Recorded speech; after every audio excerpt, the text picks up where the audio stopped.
November 5th, 2003, all doubt of Ridgway's guilt was erased. He pleaded guilty to the murders of 48 women.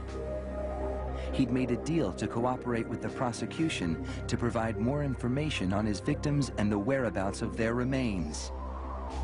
In doing so, he avoided a trial and possible death penalty.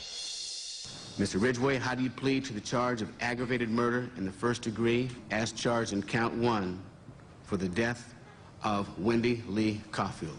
Guilty.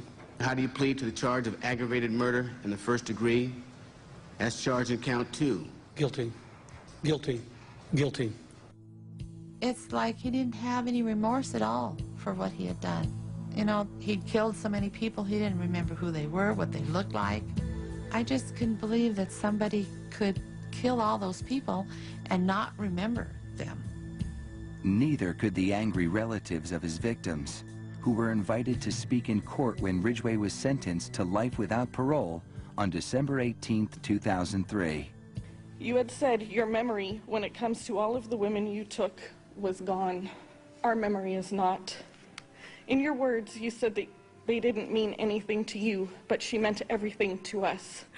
She was a mother, she was a wife, she was a sister, and we miss her. Gary Ridgway sat there stone-faced as victims' relatives damned him and mocked him. He's an animal. I wish for him to have a long, suffering, cruel death. He's gonna go to hell, and that's where he belongs. But then the emotionless facade finally cracked when the father of one of his victims appeared to surprise him with a dose of human kindness. Mr. Ridgway, there are people here that hate you. I'm not one of them. You've made it difficult to live up to what I believe, and that is what God says to do, and that's to forgive.